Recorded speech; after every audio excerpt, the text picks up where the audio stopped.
E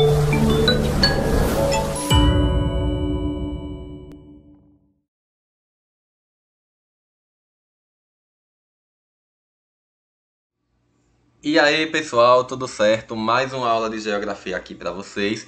E hoje nós vamos estar estudando os perfis topográficos daqui do Brasil, certo? Então vejam só, quando a gente fala de perfil topográfico, é importante a gente ter noção, né, de todas aquelas unidades geomorfológicas que nós já estudamos ao longo, né, da unidade do início do ano também, né? Porque o que a gente vai ver aqui nada mais é meio do que uma forma de conclusão dos estudos a respeito da geologia e geomorfologia do Brasil. Professor, mas o que são unidades geomorfológicas? As unidades geomorfológicas são as feições superficiais que existem no planeta, tá? Como elas são estruturadas, lembram dos critérios morfoesculturais, né, que os agentes externos eles vão esculpir, eles vão modelar a superfície terrestre, e também das questões morfoestruturais, ou seja, a questão da geologia do terreno, que tipo de rocha é, que tipo de mineral é. Tá? Então, essas unidades geomorfológicas que a gente vai falar aqui agora é algo que a gente já vem explanando, que nós já viemos estudando, apresentando a vocês a respeito da superfície terrestre. Tá? Então, vejam só. Aqui nós temos algumas características, certo, das feições da Terra, né? Algumas unidades geomorfológicas. Bom, todos nós sabemos o que é planície, todos nós sabemos o que é planalto, todos nós já conhecemos as montanhas, as depressões, as escarpas, né? E a parte aqui, deixa eu olhar aqui rapidinho, as chapadas, né? Que é uma questão planáltica também.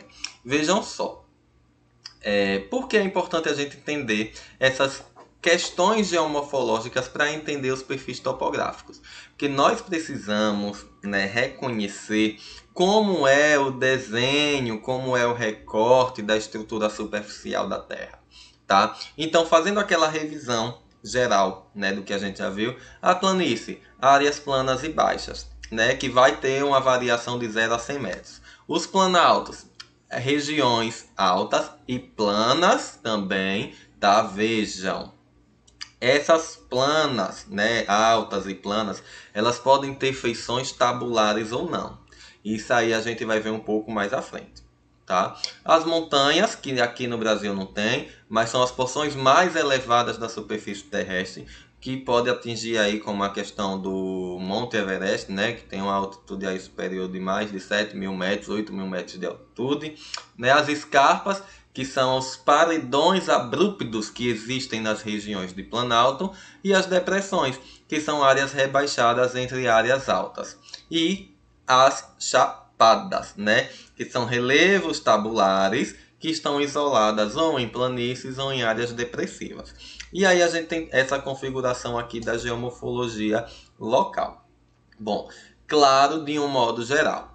Quando a gente fecha para falar de Brasil, que é o nosso campo de estudo, nós já estudamos que nosso território nacional ele é apenas estruturado geomorfologicamente em planícies e planaltos. E aí vem todas aquelas questões que nós já estudamos. Haroldo de Azevedo, Aziz Absaber e Jurandir Rocha. Sendo que os mais estudados, né, não desmerecendo Haroldo de Azevedo, mas os estudos mais avançados, mais inteiros e mais modernos, né, mais atuais, foram feitos por Aziz Absaber e Jurandir Rocha, né? Então vejam só.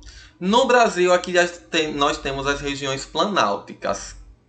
Massa, perfeito. Professor, e como está estruturado os planaltos no Brasil? Veja, os planaltos no território nacional, eles abrangem cerca de 40% do nosso território, né? Que também os planaltos eles estão organizados em escudos cristalinos. Lembram dessa relação que a gente fez nas videoaulas anteriores?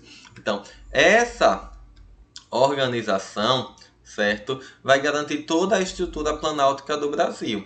Que nós temos os principais planaltos, aí o Planalto da Guiana e o Planalto Brasil Central, né? Então, a gente tem vários planaltos de extrema importância. Listei aqui dois porque eles apresentam configurações completamente diferentes. Vejam só, a gente tem aqui o Planalto da Chapada Diamantina, que está localizada no centro, no coração do estado da Bahia. Só que esse planalto é um planalto residual, pessoal. Professor, o que é um planalto residual? Em um momento antigo, né, muito distante lá no passado, a gente tem aí o quesito que essas áreas aqui era formado por uma região só. Ou seja, toda essa região que nós temos aqui nessa primeira imagem da Chapada Diamantina era toda tabular. E aí o que é que vai acontecer, professor? Por conta da ação intempérica, porque é importante vocês saberem que em áreas de planalto acontece uma ação erosiva intempérica maior do que nas planícies, certo? Ou seja, a ação intempérica, a ação de desagregação da rocha é muito maior em planalto do que a sedimentação, certo? Então vejam só, toda essa região aí da Chapada, tá? Era tudo planalto, mas por conta do intemperismo começou a parte mais frágil dessas rochas se decompor e só restaram isso que ficou a parte mais resistente, sobrou a parte mais resistente. Então por isso que a gente chama de planaltos residuais, certo? Bom, já a Serra da Bocaina, que fica entre São Paulo e Rio de Janeiro, está situada em uma região que era tida como uma região orogenética. Lembram desse termo? Formação de montanhas. Então, esse planalto que nós temos aqui, né, é formado, melhor dizendo, por conta da decomposição de uma montanha antiga e que formou esse planalto. Outra coisa, veja que não é um planalto tabular. Veja que é um planalto recortado. Estão percebendo aí? Então, é importante você ter ciência que nem sempre um planalto, como muitos costumam dizer, é uma área alta e plana. Não, longe disso, certo? A gente tem planaltos também em formas de recorte, né? Lá no sudeste e centro-oeste, por exemplo, na região dos mares de morro. É uma região planáltica, mas o relevo todo, ó, colinoso, certo? Bom, saindo dos planaltos, aqui nós temos as planícies, né? Que essas planícies, elas são áreas planas e baixas, né? E que é importante você saber agora o seguinte: nas planícies a gente tem uma deposição de sedimentos maior do que a área de intemperismo. Ou seja, o desgaste nas planícies são menores, mas a deposição de sedimentos é maior. E esses sedimentos vêm de onde, pessoal? Geralmente dos planaltos. Certo? Bom, e nas planícies nós temos essa divisão aqui.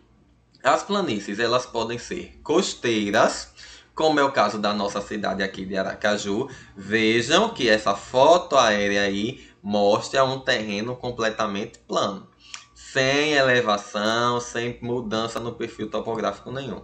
Já aqui na região do Mato Grosso, nós temos uma planície continental, certo? Uma planície que está no centro de um país, no centro de um continente, certo? Então, nós temos essa diferenciação aqui. Planícies costeiras, que sofrem ações, né? Está próximo ao mar, ao oceano, e as planícies continentais, que ficam no meio de um país ou de um continente, certo? Bom, avançando aqui, nós temos as depressões, certo? As depressões, pessoal, são áreas baixas, rebaixadas, entre duas áreas altas. Como assim, professor? Então você está dizendo que se tiver um planalto e outro planalto tem uma depressão? Sim, Jurandir Rosa diz isso aqui no Brasil, né? Que o Brasil ele é formado por planícies, maior parte costeiras, e depressões, que são as áreas entre os planaltos que circundam e que compõem nosso país, certo? Então, as depressões elas são classificadas como depressões absolutas, quando elas ultrapassam o nível do mar, ou seja, aqui está o nível do mar, e a depressão, o terreno continental, está abaixo desse nível, mais profundo que esse nível, certo? Então a depressão é absoluta. E depressões relativas, quando a gente tem o nível do mar, mas a profundidade, né, desse terreno está acima do nível do mar. Então a gente tem aqui essas duas características. Outra coisa, as depressões elas podem ser continentais, né? absolutas e relativas ou interplanáuticas. Veja, a gente aqui tem uma depressão no estado de Roraima, lá no norte do Brasil, né? Entre o Planalto das Guianas e o Planalto Central. Vocês conseguem perceber aí, temos uma escarpa e o Planalto e uma área mais rebaixada. Toda essa área ela é tida como uma depressão. Já que a depressão em Sergipe, que está lá em Canidé de São Francisco e outro município do estado de Alagoas, que eu esqueci agora, mas já eu lembro para vocês, certo? Em Xingó, né? É uma depressão interplanáutica, porque a gente tem uma região planáutica, certo? E uma parte rebaixada entre esses dois planaltos. Você poderia estar se perguntando, você pode estar se perguntando, professor, mas isso não é um vale? Calma. O vale é quando a gente tem todas aquelas colinas, todas aquelas regiões e o rio no meio.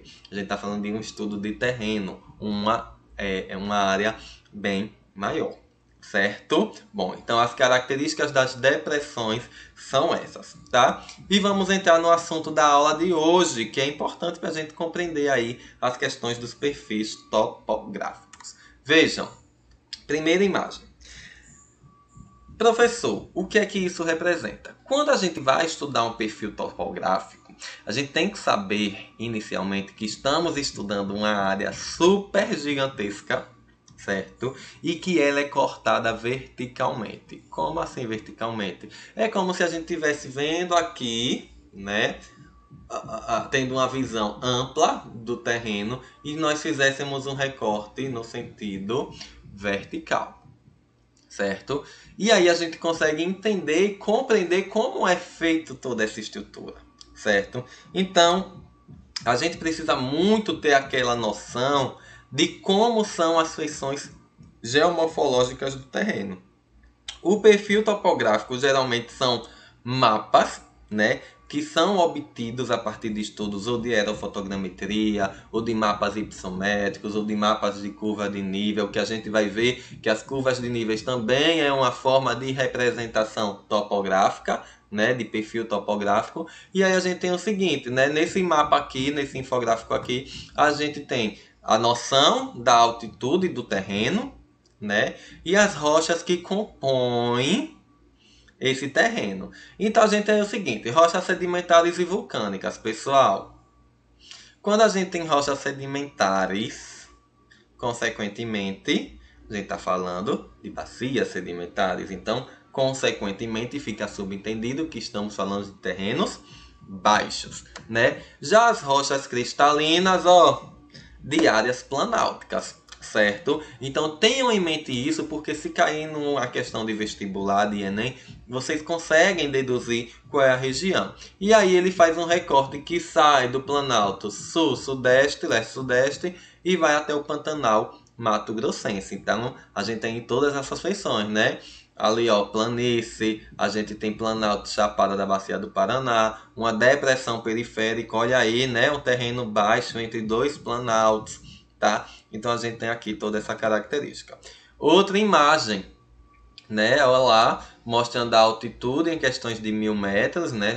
A altitude máxima foi 3000 metros, né? E aí faz outro recorte que vai do rio Xingu, passando pelo rio Araguaia, rio Tocantins, até chegar no rio São Francisco, chegar no rio Doce, lá no sudeste do Brasil. Então, a gente tem aqui todo esse perfil topográfico.